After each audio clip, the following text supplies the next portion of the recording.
November is National Epilepsy Month, and while an estimated 2.5 million people in the U.S. suffer from the condition, it's not always easy to diagnose, and treating it can be just as complicated. Here to tell us all about it is MD VIP physician Dr. Jorge Rodriguez. Dr. Rodriguez, welcome back to the show. Thank you. If you would, please first explain what exactly epilepsy is and what the seizures are related to epilepsy. Sure. I think we need to start by thinking of the brain as what it is, which is a very complicated computer with a lot of circuits. So it's electricity running in certain patterns that should be completely established. If anything interrupts those patterns, the electricity has to go around it and then reset itself. That resetting of the electrical impulses is a seizure. So we see it as muscles going out of control, or sometimes people just phasing out. So the occurrence of that once is a seizure. If it happens many times over a person's life without a known cause, then we call that epilepsy. So a person can have a seizure once or twice in their life and not have epilepsy? Absolutely. You can have a seizure from having a high fever. You can have a seizure from having a viral infection that causes encephalitis.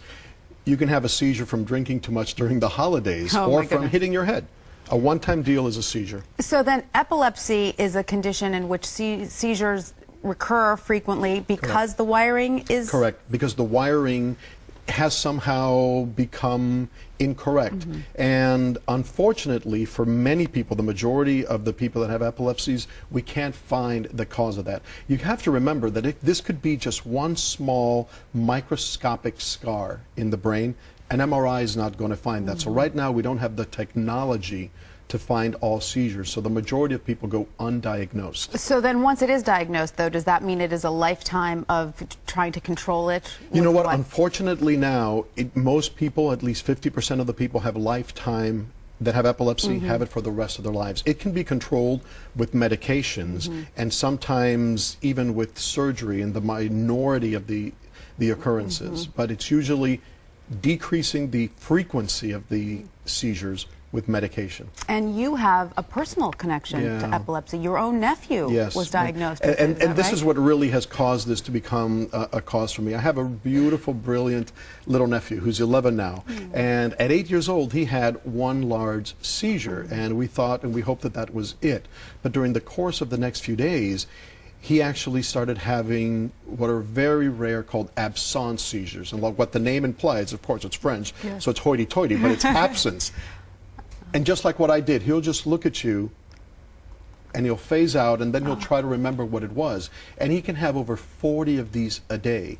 So you can imagine, you can imagine it's awkward for anybody, but for a young boy, right, who's learning in school, doesn't understand what's happening, so you try to be normal and bluff your way back. It really has affected, and this is what's important about epilepsy.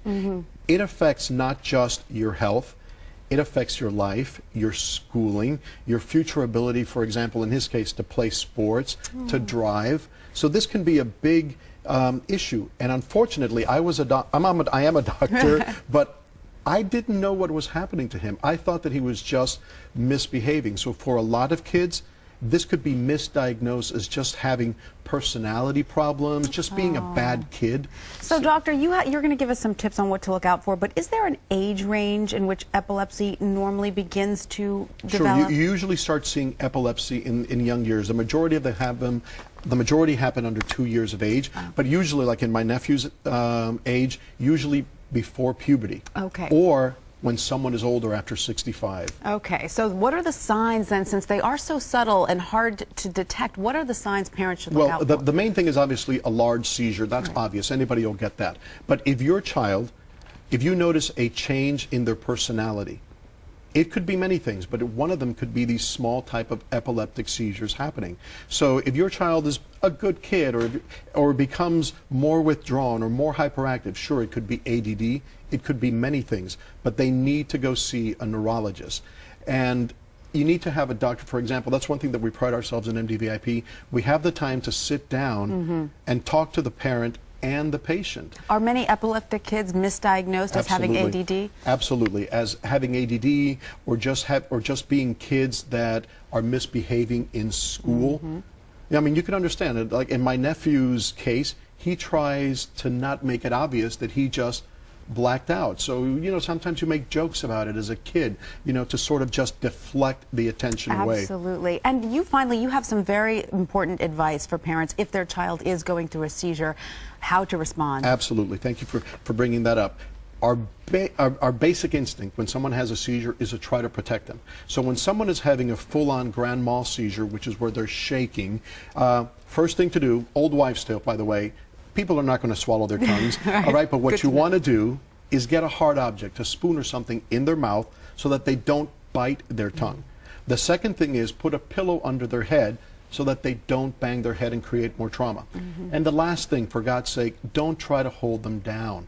Because if you do, you may break bones because their natural instinct is to move, and you're holding them down may cause fracture. So clear the way so that they don't hurt themselves. Very important to know because your first instinct as a parent is to oh my grab God, right. Absolutely. So let them go. Exactly. Another important thing, though, is that after someone has a seizure, they're going to have a period where they're almost like sleeping and snoring.